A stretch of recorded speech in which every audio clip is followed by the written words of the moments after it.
Hello বন্ধুরা, আজ আমার ভাই আমার ঘরে ঘুমোতে এসেছিলেন, কিন্তু তার উপস্থিতির কারণে আমি সেই সব কাজ করতে পারছিলাম না যা আমি সাধারণত রাতের অন্ধকারে করে থাকি। এই সব কাজে আমি প্রচুর প্রশান্তি পাই, কিন্তু আমি কি জানতাম যে আজ রাতে এমন কিছু ঘটবে যার কারণে আমি ঘামে ভিজে যাব? তিনি মাত্র ২টি আঙুল দিয়ে আমাকে পাগল করে দিয়েছিলেন, আর এখন আমি সেই সব কথা আপনাদের বলতে যাচ্ছি। আমার নাম রাগিনী। আমার বয়স ২৮ বছর। আর আমি এখনও অবিবাহিত। আমি এখনো বিয়ে করিনি। আর ভাবছিলাম যে হয়তো কখনোই বিয়ে করব না। একবার প্রেমে ধোঁকা খেয়েছিলাম। আর সেই দিন থেকেই আমি প্রেম করা ছেড়ে দিয়েছিলাম। কারণ আমি ঠিক করে নিয়েছিলাম যে কখনোই কোনো ছেলের ফাঁদে পড়ব না। এই কারণেই আমি বিয়ে করিনি। আমি একটি কলেজের অধ্যাপক, একজন ভারতীয় মেয়ে, সুন্দর, শিক্ষিত আর স্মার্টও বটে। আমার শরীর আর মনে আধুনিকতার ছোঁয়া লেগেছে, কিন্তু গতরাতে ভাইয়ের সাথে যা ঘটেছে তারপর থেকে অনেক কিছু বদলে গেছে, আর আমার চিন্তাভাবনাও বদলে গেছে। এখন আমার মনে হচ্ছে যদি কোনো ভালো ছেলে পাওয়া যায় তাহলে বিয়ে করে ফেলা উচিত। গতরাতের কথা বলি। ভাই, যার বয়স ৪২ বছর, তিনি সেনাবাহিনীতে কাজ করেন। আর আমার ভাবির মৃত্যু হয়েছে সম্প্রতি একটি বাস দুর্ঘটনায়। রাতের বেলা আমরা খাবার খেয়ে কিছুক্ষণ টিভি দেখছিলাম। তারপর আমি আর ভাই ছাদে হাঁটতে গেলাম। ভাই গ্রাউন্ড ফ্লোরে ঘুমান, আর আমি ফার্স্ট ফ্লোরে। আমার পাশের ঘরে আমার ছোট ভাই ঘুমায়। রাত প্রায় ১টার দিকে আমরা দুজনেই নিচে নেমে এলাম।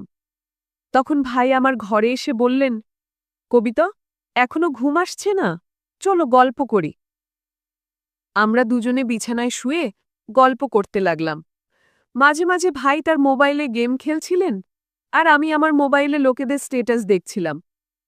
এমন সময় জোরে বৃষ্টি শুরু হয়ে গেল, আর হালকা ঠান্ডা বাতাসও বইতে লাগল, যা আমরা দুজনেই খুব পছন্দ করি। দেরাদুনের হাওয়া তো এমনিতেই খুব ভালো। কিছুক্ষণ পর ভাই ঘুমোতে শুরু করলেন। আমি বললাম, ভাই, আপনি আপনার ঘরে যান, আপনার ঘুম পাচ্ছে। ভাই নাখুশ হয়ে বললেন, কবিতা, আমাকে বিরক্ত করো না প্লিজ। এ কথা বলে তিনি চোখ বন্ধ করে ২ মিনিটের মধ্যে গভীর ঘুমে চলে গেলেন। আমি উঠে বাথরুমে গিয়ে আমার জামাকাপড় বদলে নিলাম, কারণ আটোসাটো জামায় আমার ঘুম আসে না। তারপর আমি এসে বিছানায় শুয়ে গল্প পড়তে লাগলাম। এই দিনগুলোতে আমি অনেক ভালো গল্প পড়তে পারছি। আমার ভাই ঘুমিয়ে পড়েছিলেন, আর আমি সেই সব কাজ করতে পারছিলাম না যে আমি সাধারণত রাতের অন্ধকারে একা ঘুমানোর সময় করে থাকি। কিন্তু আজ ভাইয়ের কারণে আমি বেশি কিছু করতে পারছিলাম না।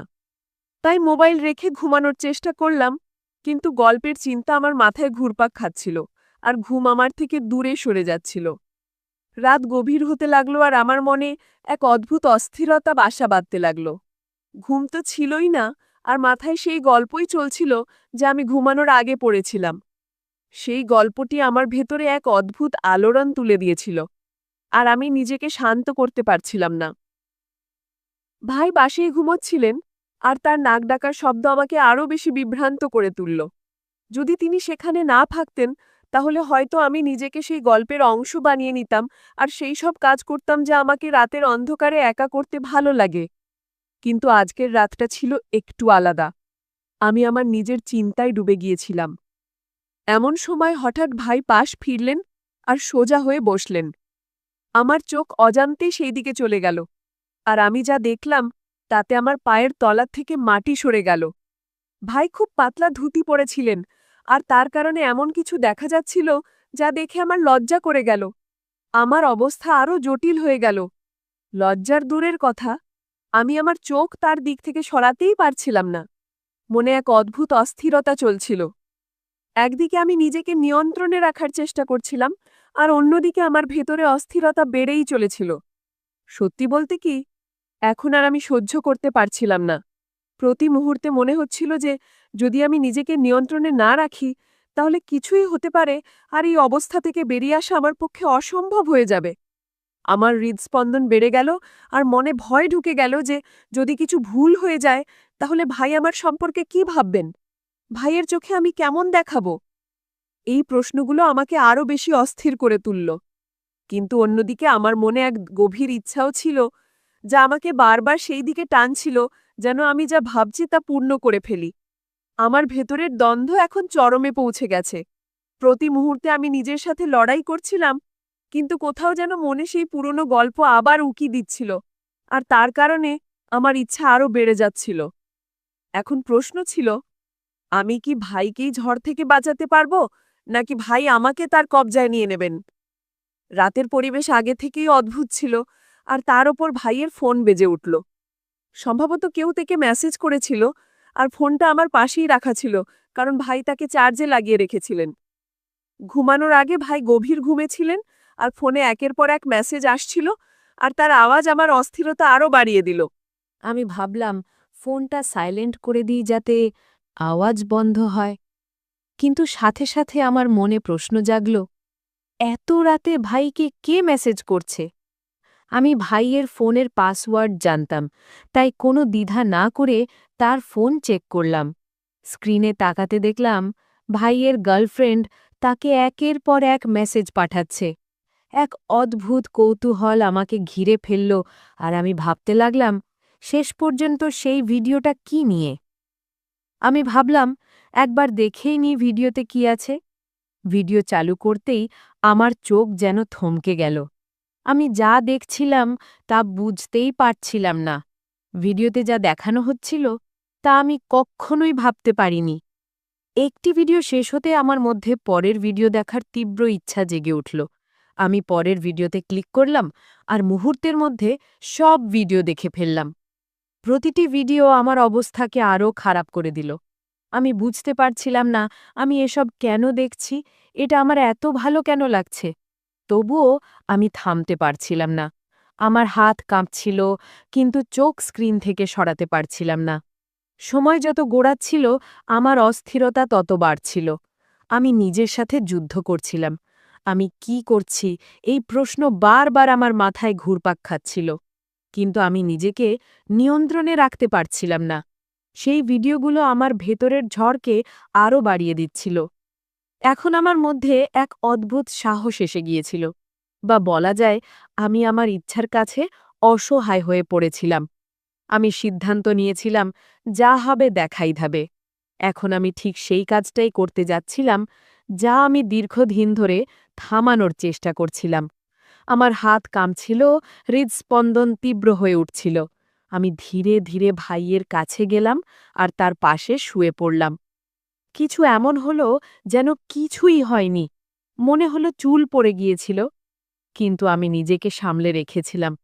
কিছুক্ষণ আমি ঘুমের ভান করলাম, যাতে যদি হঠাৎ সে জেগে ওঠে তাহলে মনে করবে আমি গভীর ঘুমে আছি। হৃদস্পন্দন তীব্র হচ্ছিল, কিন্তু আমার চেহারায় শান্তির ছাপ ছিল। তারপর আমি ধীরে ধীরে আমার পা ভাইয়ের ওপর রাখলাম, যেন ঘুমের মধ্যে অজান্তেই। কিছুক্ষণ থেমে গেলাম, আর ভাইয়ের নড়াচড়ার অপেক্ষায় ছিলাম। কিন্তু কোনো নড়াচড়া হলো না। সে তখনও গভীর ঘুমে ছিল। আমার পায়ের নিচে তার উষ্ণতা অনুভব করছিলাম, আর কিছু একটা তার শরীর শান্ত ছিল, কিন্তু তার মনে আর এক গল্প চলছিল। আমার পায়ের নিচে তার আকাশের স্পষ্ট অনুভব করছিলাম, আর তার করা আওয়াজ আমার ভেতরের সব জটিলতাকে আরও বাড়িয়ে দিচ্ছিল। আমার হৃদস্পন্দন তীব্র হয়ে উঠছিল, আর সেই ভয় যা আমাকে সব সময় আটকে রেখেছিল এখন স্পষ্ট হয়ে উঠছিল। এখন আমি নিজেকে নিয়ন্ত্রণ করতে পারছিলাম না। সময় যত গোড়াচ্ছিল আমার ইচ্ছা তত শক্তিশালী হয়ে উঠছিল। আমি জানতাম যদি এখন নিজেকে নিয়ন্ত্রণ না করি তাহলে এমন কিছু ঘটবে যা থেকে ফিরে আসা সম্ভব হবে না। কিন্তু কিছুক্ষণের মধ্যে আমার মন যেন যুদ্ধ করছিল, আর আমি ধীরে ধীরে আমার হৃদয়ের কাছে হেরে যাচ্ছিলাম। আমি আবার আমার পা হালকা করে সরিয়ে নিলাম, এটা বোঝার জন্য যে তার ঘুম কত গভীর, কিন্তু কোনো নড়াচড়া হলো না। এখন আমার মন ঠান্ডা হচ্ছিল, আর শুধু একটা কথাই মনে ঘুরপাক খাচ্ছিল। রাত আর নিস্তব্ধতা আমার ভেতরে এক ঝড় তুলে দিয়েছিল। প্রতি মুহূর্তে আমার সাহস বাড়ছিল। আমি যে পদক্ষেপ নিয়েছিলাম এখন তা থেকে পিছিয়ে আসা সম্ভব ছিল না। কিন্তু তখন আমি জানতাম না যে সে ঘুমায়নি। আসলে সে গভীর ঘুমে ছিল না, বরং শুরু থেকেই ঘুমের ভান করছিল। আমার প্রতিটি পদক্ষেপ সে আগে থেকেই জানত। আমি যা অনিচ্ছাকৃতভাবে করেছিলাম তা ভাই ইচ্ছাকৃতভাবে দেখেছিলেন। সম্ভবত আমাকে শাস্তি দেবার জন্যই ভাই চুপচাপ শুয়েছিলেন। আমি একেবারেই জানতাম না যে তার চোখ বন্ধ থাকলেও তার মস্তিষ্ক পুরোপুরি জাগ্রত ছিল। আমার হৃদস্পন্দন চলছিল, কিন্তু ভাইয়ের কোনো প্রতিক্রিয়া না দেখে আমি আরও উত্তেজিত হয়ে উঠলাম। ঠিক যেই মুহূর্তে আমি আরও কিছু করতে যাচ্ছিলাম, তিনি হঠাৎ চোখ খুললেন। আমার হৃদস্পন্দন যেন থমকে গেল। চোখ খোলা মাত্রই আমি তড়িঘড়ি চোখ বন্ধ করে ঘুমের ভান করলাম, কিন্তু আমার মুখে আতঙ্ক আর অস্থিরতা স্পষ্ট ফুটে উঠছিল। আমি বুঝতে পারছিলাম নিজেকে এক ভয়ঙ্কর ফাঁদে ফেলেছি, কিন্তু যা হতে যাচ্ছিল তার জন্য আমি মোটেও প্রস্তুত ছিলাম না। তখনই ভাই আমাকে এই অবস্থায় দেখে ফেললেন। কিছু বলার আগেই তিনি কোনো লজ্জা বা দ্বিধা না করে এগিয়ে এলেন। এরপর যা ঘটল তা আমার জন্য এক গভীর আঘাতের চেয়ে কম নয়। ওই ৪ ঘণ্টায় যা ঘটেছিল তার সম্পূর্ণ সত্যতা আমি আপনাদের পরের পর্বে বলব।